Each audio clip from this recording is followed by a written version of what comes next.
Okay, so I'm going to start off by picking on the corner in the back, because I asked them to please move up and keep me company. And they politely decided not to listen to Genius Gina. Those watching online, when a speaker comes to a new place, always pick on those in the back of the room. So please come a little bit closer. My voice is a little hoarse, and it will allow me not to have to yell. Hello, LinkedIn. Hello. Are you ready for some speed advice, some speed information on your hack day and your in day? I love that this is called in days. I think it's brilliant. Is everyone ready? So 8 hours of training in 1 hour. You got it? 8 hours of training in 1 hour. This will be super training. So let's begin. I always like to start with, where did my obsession with Genius begin? And it definitely began when I was in the 3rd grade. How many of you remember when you were in the 3rd grade? Show of hands. Okay, most of you. Some companies, people are like 3rd grade, can't do it. 6th grade is the earliest I can remember.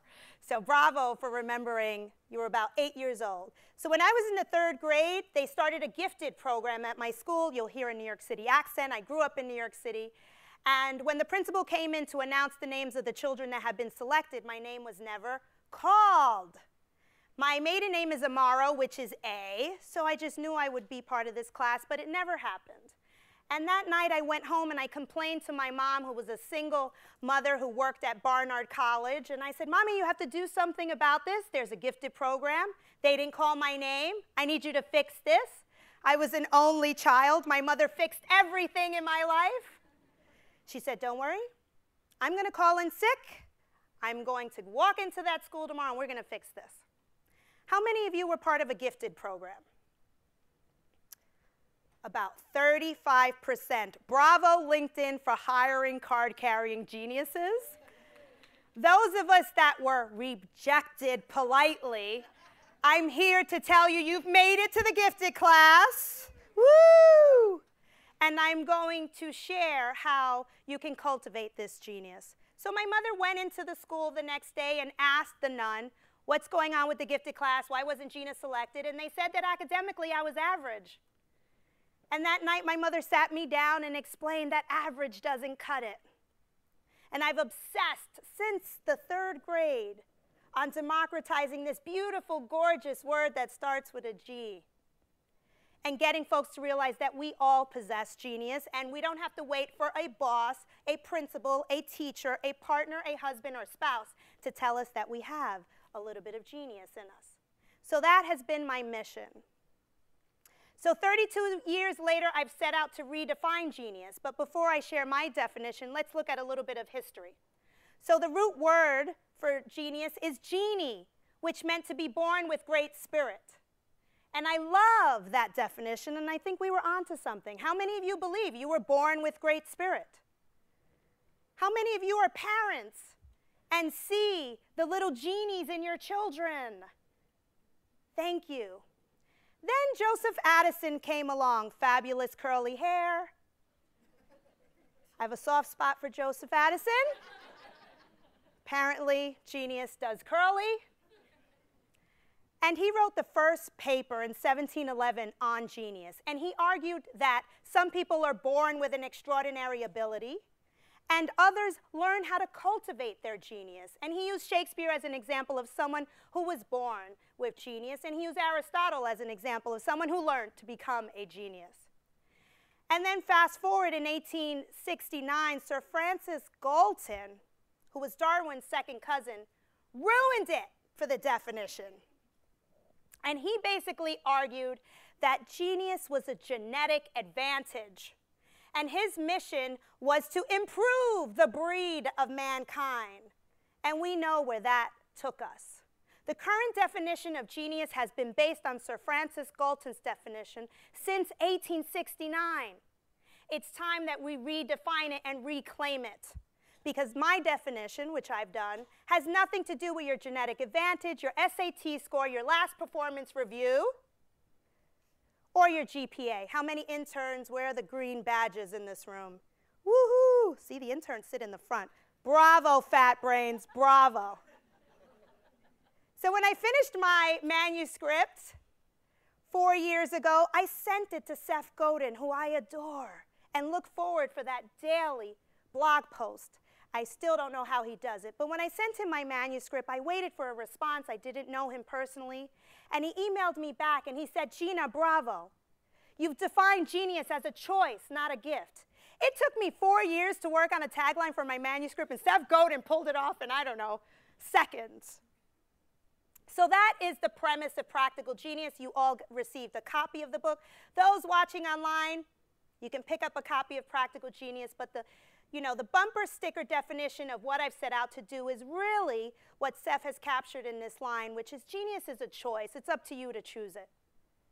So in extracting what are the ingredients that contribute to someone's genius, I set out and interviewed 136 people across industries 4 years ago to find out, well, what are the ingredients? What are the assets that really contribute to every single one of your genius abilities? And here are the 6. And if you remember anything in the next 50 minutes, it should be these 6 ingredients. So how many of you feel like you're 2 people? The personal you and the professional you. Show of hands. The parent you and the leader you. The chess master you and the CEO you. The entrepreneur you and the manager you. The professional skateboarder or electronic DJ. How many electronic DJs in this room? Come on. Okay, not too many.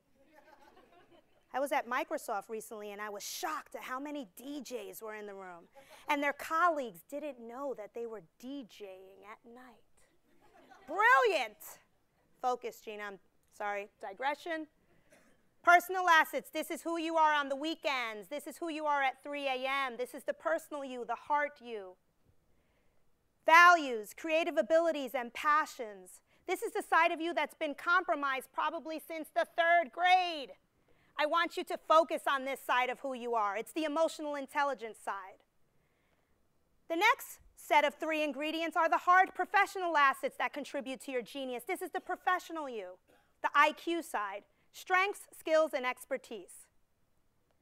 The intersection between who you are at home and who you are here, who you are on a baseball or soccer field and who you are in a boardroom.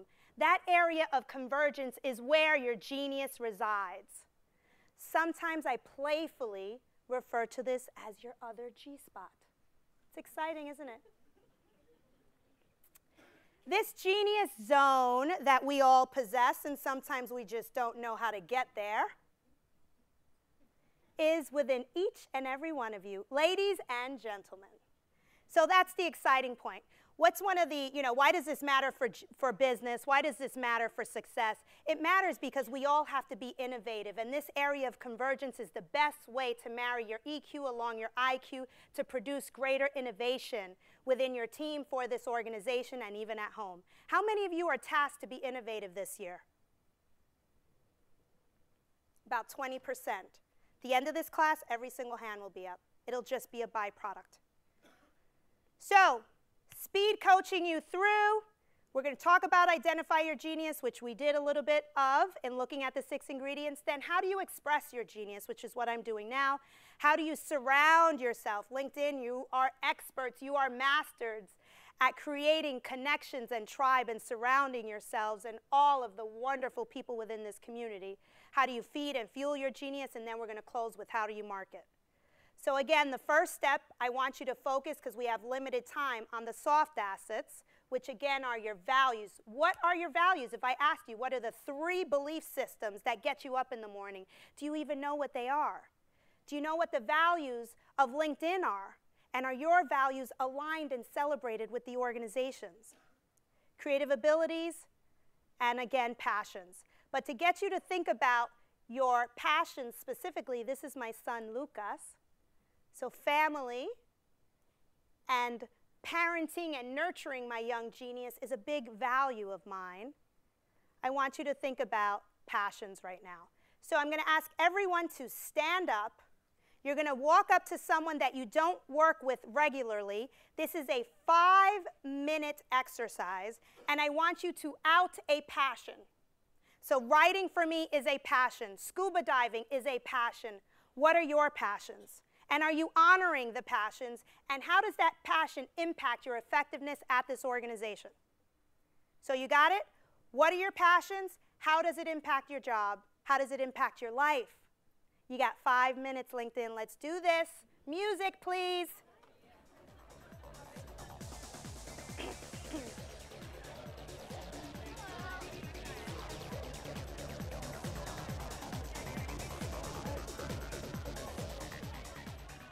Oh, there's a lot of passion in the room. I feel it. So I would love for you, and those of you watching online, shout out to the sales organization in San Francisco of LinkedIn, and those of you that are watching at linkedin.com. You can have and enjoy this exercise every day. Instead of asking people where they work or what they do, why don't you try this week and opening up with what are your passions and what do you care about? How rewarding was that to get to the root of someone's passion immediately? Let's reduce the amount of small talk in the world. So I want to hear from all of you on what are the passions you learned about. So I'm going to ask for 3 volunteers, and you can celebrate your own passion or the passion of a colleague that surprised you. And Brooke over here and Marianne both have mics. So volunteer or I'll call out on you. Great, thank you. Chani Chan Wang works in social media. She is the Facebook and Twitter guru, and she is very passionate about social media. But I was also able to figure out she's very flexible because she has been a yogi for many years. Wow. And although she endures a brutal commute from San Francisco, I think being flexible in mind and body makes you a better person. So I was very interested in the yogi. How many of us knew she was a yogi? Nice. Wonderful. So we are utilizing and leveraging that genius. Another example of passion in the room. This side. Gentlemen. Thank you. We need to speak into the mic so that the live stream can hear us. So my name is Andrew Stevens. I work in legal, and we were both passionate about raising our young children and how best to do that. It's much more difficult than was advertised. Yes. But more rewarding. So parenting as a passion, and how old are your children? I have 6-year-old twins. Ooh. And she yes. has a 6 and a 2-year-old. Okay. I have 1 6-year-old. 6-year-old squared. That's challenging. Thank you. Okay, so you got a taste of the soft assets and why they matter. Let's talk about convergence quickly. So again, this is a wonderful illustration of bringing the soft side, the emotional side of who you are, alongside the professional side. Can anyone in the room tell me why this matters in business? Why does convergence and bringing your whole self and leveraging the right side of the brain alongside the left side important in business and in your daily jobs? Decision making. Why else? Creativity. Why else? Excellent. People and relating to people. Understanding convergence allows you to relate to your audience, to your markets, to your clients, internal and external, more effectively. One more reason why convergence matters. If you only bring half yourself, you'll never love what you do. How many of you love what you do? Wonderful, wonderful. And are you bringing your whole self to work here? Not only on in days and hack days? Because I know you guys are on fire. I can feel the vibrancy. But I hope that it's not just once a month that you're bringing that energy to the table. So convergence matters, not only in your professional and personal life, but on your impact as an effective contributor to the organization. So I'm going to share a story of an example of practical genius. This is Barrington Irving, who is what I call a fat brain, and we're going to talk about fat brains. Fat brains are young people under the age of 30. I love fat brains.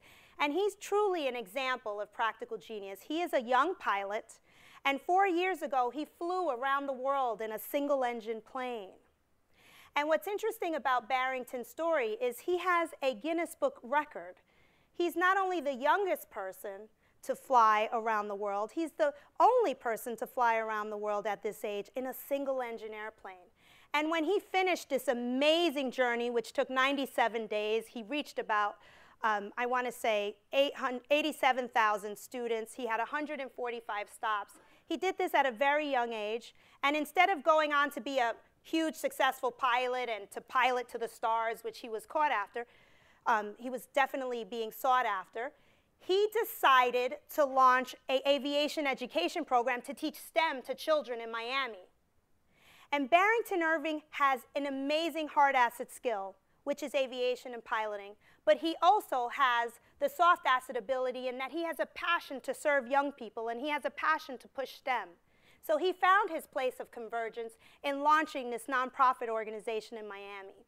He's getting ready to do another flight, which he's calling Higher Learning, and he's partnering with NASA to basically distribute content and lessons and problems and geography and education while he's flying around the world again into classrooms.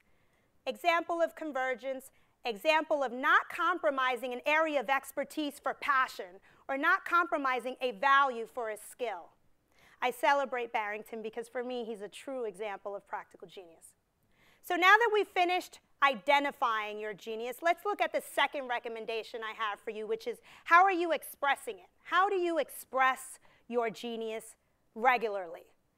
So with all the clients I work with as a trainer and as a coach, it's interesting how many of them get through the identify phase, and there's this wonderful diagnostic quiz in my book early on that will tell you whether you're tilting too far towards the hard assets or too far towards the soft. Once you've identified balance scales and you're doing it on all cylinders, it's time for you to express it. Why do stories matter? They matter in our lives and they also matter in business. I want to hear from you. Why do stories matter in business, especially here at LinkedIn? Why do stories matter? People remember stories. They teach, they entertain, they educate, they persuade. Have I persuaded you yet to believe that you possess genius? Yes. We all say yes.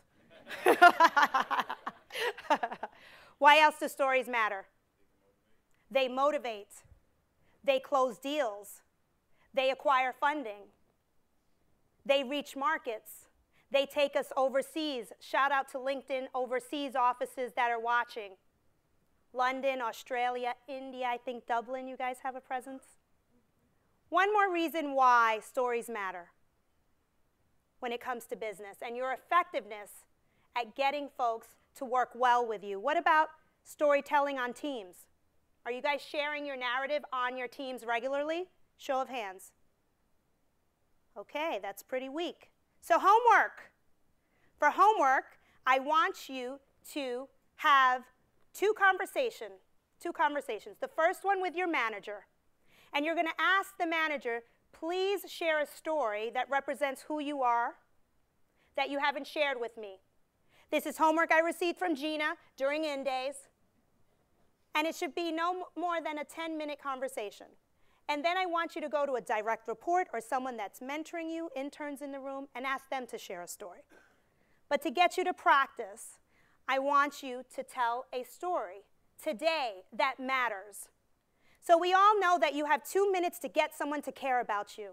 Some people call it an elevator pitch. I'm not a big fan of elevator pitches, but what I do recommend is that you realize if you only have 2 minutes to get someone to care about you, you have to tell stories that matter, stories that have an impact, stories that represent your heart and your intellectual capabilities, not only where you live and what you do. So to practice this, I want you to politely turn to the person next to you, and I want you to get them to care about you. And you're going to have 2 minutes. 2 minutes to get the person next to you to care about you. It can be a funny story, a motivational story, something that happened to you this morning, like I pulled in and there was a big parking sign with my name on it, life-changing. Parking spot in front of LinkedIn with my name on it. I tweeted it out, you know, funny story, but it was huge for me. Companies don't do that. Shout out to LinkedIn. Digress again, but back to the focus. Tell a story. Get the person next to you to care about you. You guys have 4 minutes for this exercise. Let's go.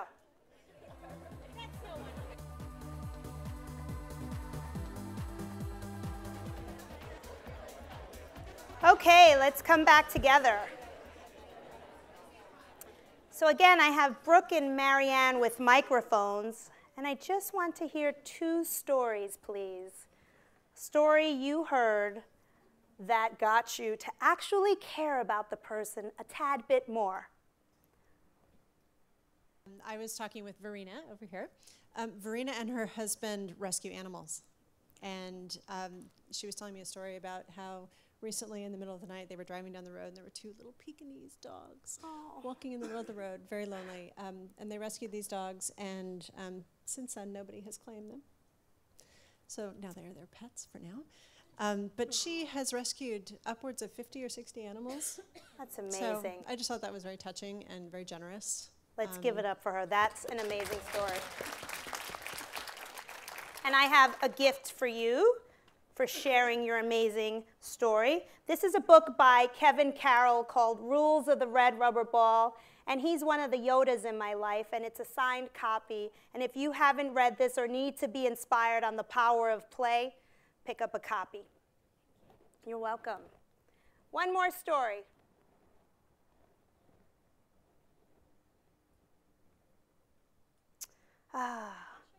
Story. Okay. Actually, Janice shared a story with me. Janice, can you raise your hand? Hi guys, my name is Brooke. This is Janice. She's right here. She's little. Janice shared a story with me in that when she came to enter high school, she went to high school very much like the rest of us do, with some nerves and some uncertainty and some insecurity, most likely. But to add to that normal experience for all of us English speakers, Janice didn't speak English and was going into a Bay Area high school. So it was an example of setting your mind to something and not letting that hold you back, being resilient and just putting in the time to learn the language and be a part of that high school experience. So it was a great example of just getting it done. Awesome. Let's give it up for Janice. Janice, I have a signed copy of Drive. How many of you have read Daniel Pink's Drive and the Power of Self-Motivation? Highly recommended. Another Yoda of mine. Enjoy your copy.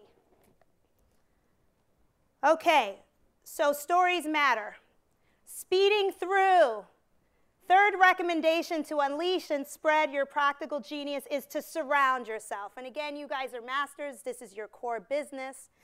Some people collect art. I collect people. I'm inviting all of you to be part of my collection because I'm moving to the area in just 2 weeks from Miami. I'm moving to Redwood Shores, and I was just sharing with Brooke how I need to build my tribe, so it doesn't get better than asking all of you to connect with me in real time as well.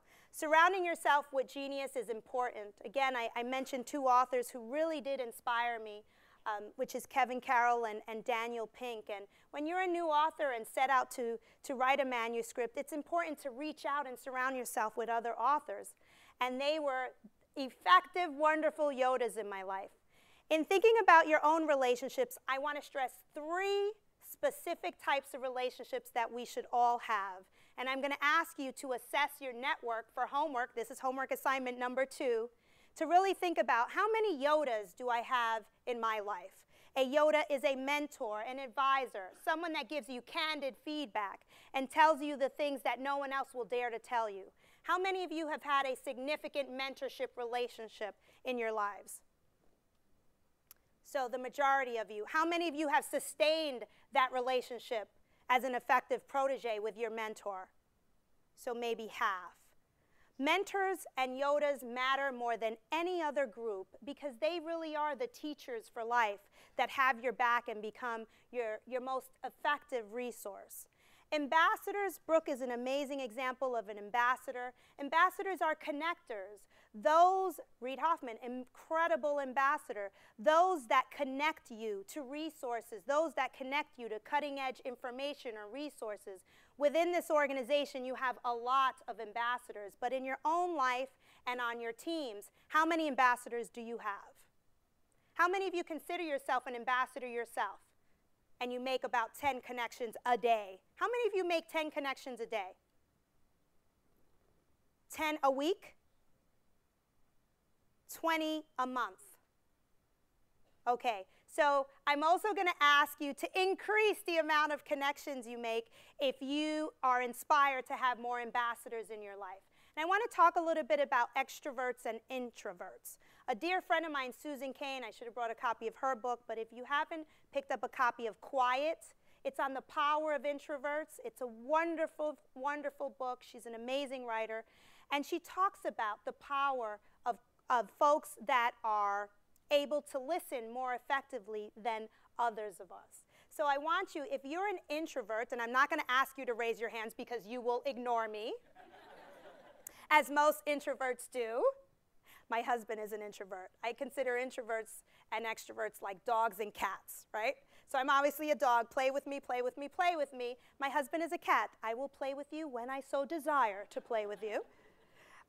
But anyway, I want you to think about, even if you're an introvert, increasing your level of connectivity and growing your tribe in a strategic way. So instead of growing and inviting everyone in, I want you to think about assessing and auditing your network. How many Yodas? Do I have a nice percentage of advisors? I have a board of Yodas in my life. How many connectors do I have? The best way to grow the amount of connectors and ambassadors in your life is to be one. Make those introductions. Again, this is your core business, so I'm speaking your mantra. But for me, it's been life-changing to really focus on the ambassador tribe. And then fat brains.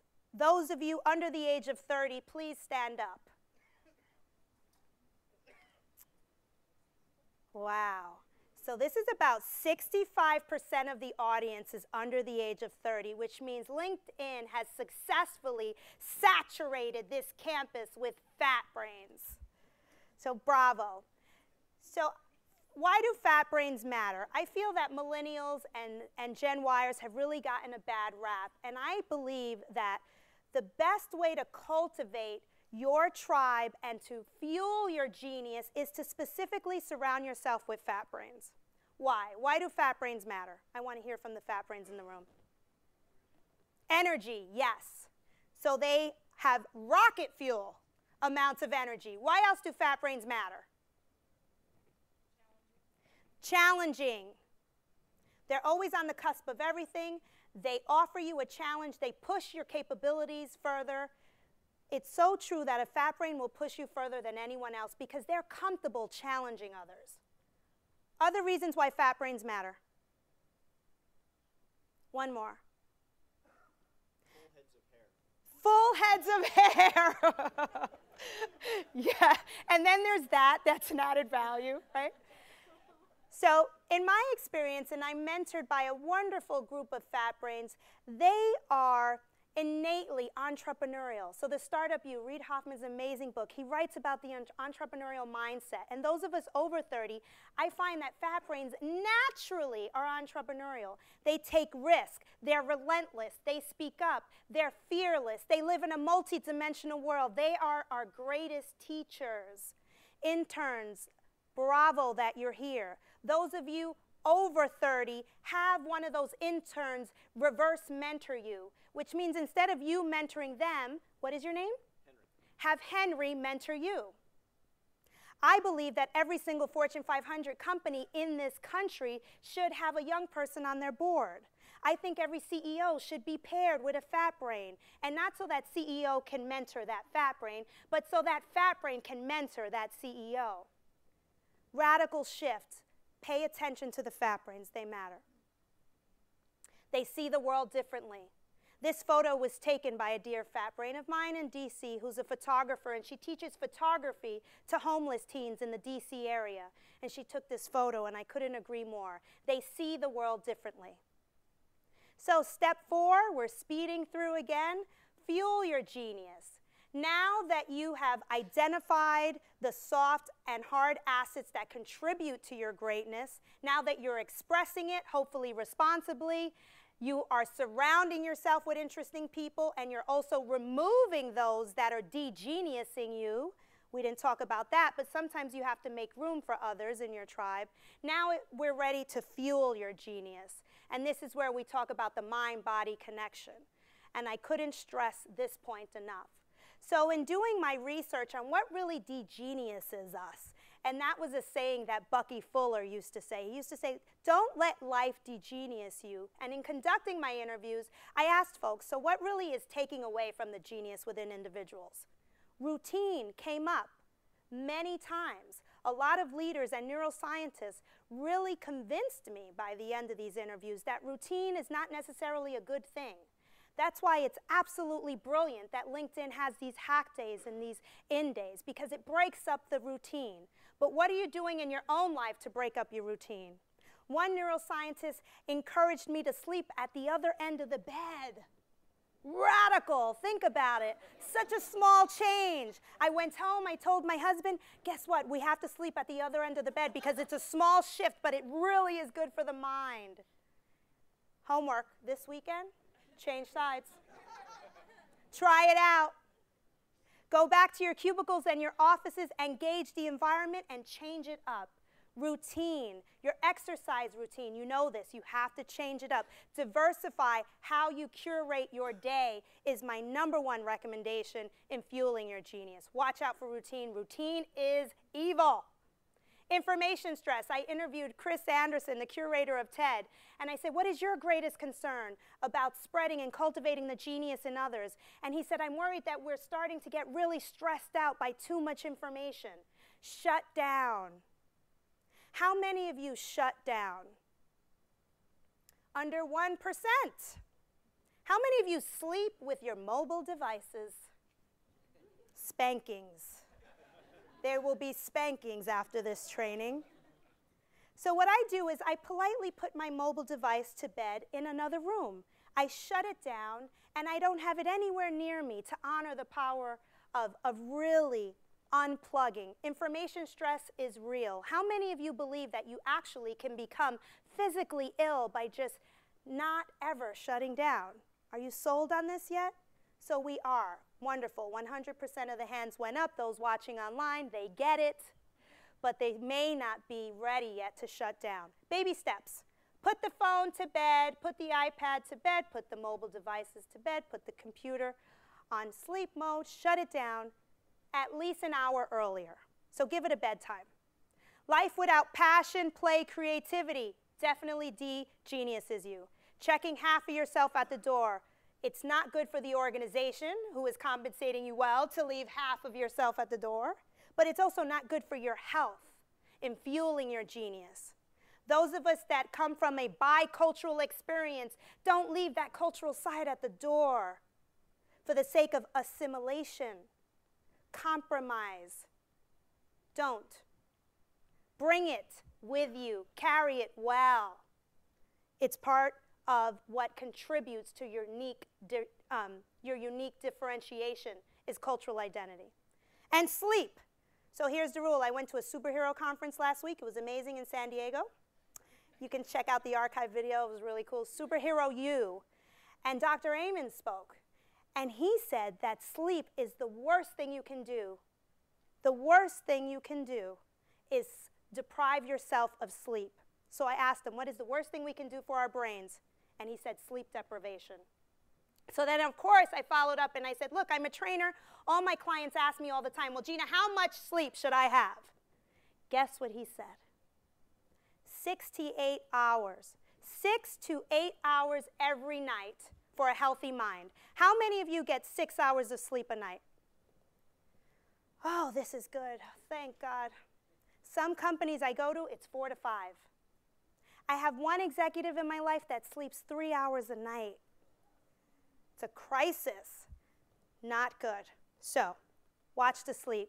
So, creative sensibilities, another way to fuel your genius. Daniel Pink, in his book, A Whole New Mind, talked about creative sensibilities, just to speed through. Design, story, we talked about symphony, empathy, play, and meaning. Focus on your creativity. 7 foods that make you smarter. This is, again, advice from my Superhero U conference this weekend, so I added this slide in. Coconut water. Who would have known? I'm a Latina. I should know this. Potassium, I love coconut water, so now there's going to be a lot more coconut water in my house, but there should be a lot more coconut water in your house as well. Triple the amount of potassium than a banana, coconut water. Blueberries, we all know this, right? Make sure, though, that they're organic. Sardines, how many of you, sardines and crackers? Old school, I'm dating myself. Yeah, some of us still, right? Love my sardines. So they have double the amount of omega-3s than salmon. So, sardines, give it a run. Walnuts, vitamin E. Sweet potatoes, how many of you love sweet potatoes? Replace the white potato fries for the sweet potato fries. We should really be baking the potatoes.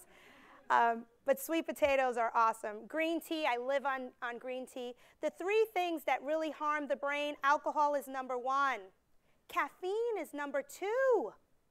And sugar is number 3. So green tea has half the amount of caffeine than a regular cup of coffee, so give it a shot. There's also a wonderful tea called guainusa, which has lower caffeine, but it'll give you that energy, and the dopamine, and who doesn't want, you know, a little dose of dopamine, and turmeric. So neuroplasticity, why does this matter? Why do we have to fuel our genius? The adult brain learns new things because of neuroplasticity, and the only way to grow the neuroplasticity in your own life is environment and experience. So today we're having an interesting experience. Over the weekend, I want you to diversify your environment. Go to a new restaurant, visit a new national park, maybe take a road trip. Neuroplasticity is such a great word, and it's a wonderful recommendation for every single one of us to remember. Environment and experience fosters the adult brain's ability to learn something new. Last recommendation, we're almost there. Market your paradox. So today we are all born geniuses. We're learning how to really find that place of convergence, but are you marketing it? Are you marketing it on your LinkedIn page? Are you marketing it within the context of your team? Paradox for me is a beautiful word because it represents the bitter opposing sides of who we are. Let's stop hiding half of who we are, and let's cultivate that area again of convergence. So my last recommendation in really getting everyone to leverage their genius is to realize you have to market what makes you different. The fringe of your identity is what matters, not the sameness. On your team, are you just leveraging and marketing your expertise, your productivity, or your excellence?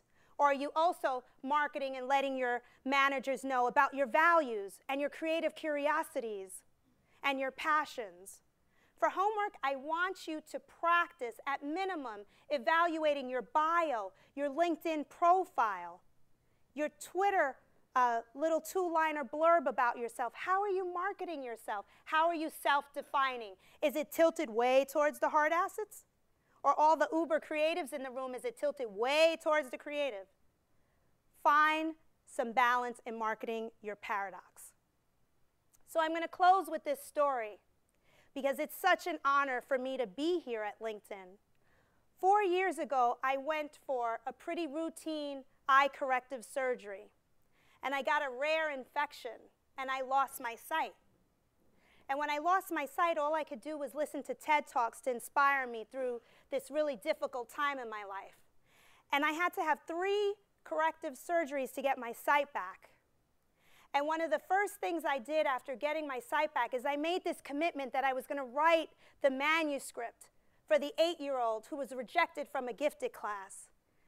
And I was going to celebrate the startup of me and scratch at that entrepreneurial itch that I had for so long and didn't know how to bring it out in my workplace with my current employer. And after I got my sight back, I resigned from my wonderful corporate cocoon to start my own business. And I started teaching Practical Genius. There's about 8 classes in the whole model. And I started to interview amazing people all over the world. And the first time I was able to present Practical Genius was at an Endeavor conference in Miami, where I have been living for the last 12 years. How many of you know about Endeavor? Endeavor is an amazing organization that focuses on the entrepreneurial health and the human capital of entrepreneurs from emerging markets. And they asked me to present Practical Genius. And Reed is on the board of Endeavor, and he was the morning keynote. And this was before my session. And after he spoke, he inspired me so I still had to wear glasses after my surgeries. This was actually a couple of months after. And I went up to him and I said, I just lost my sight. I just quit my job. I got my sight back. I'm launching my own business and I'm writing a book. What advice do you have for me? And he was like, whoa. And he said, you have nothing to lose. And I took this photo, and 4 years later, here I am. My book was published in October by Simon & Schuster. I've had a wonderful, wonderful journey. I'm so attracted by the ecosystem. He writes in his book that place matters. I relocated to this area because place matters, and I want in on this ecosystem. So I close in gratitude to Reed and to all of you for inspiring me 4 years ago after a life change, and for me to actually be here on this campus sharing with all of you on a hack day and an in day. So thank you. I'm going to sign books. We'll have a little bit of private Q&A, and I really hope that you are now convinced that you do possess genius, and it's up to you and no one else to share it, spread it, infect it in others, and to sustain a life as genius. Practical geniuses, please stand up and give yourselves a round of applause. Thank you. Those watching online, thanks for tuning in. Thanks, guys.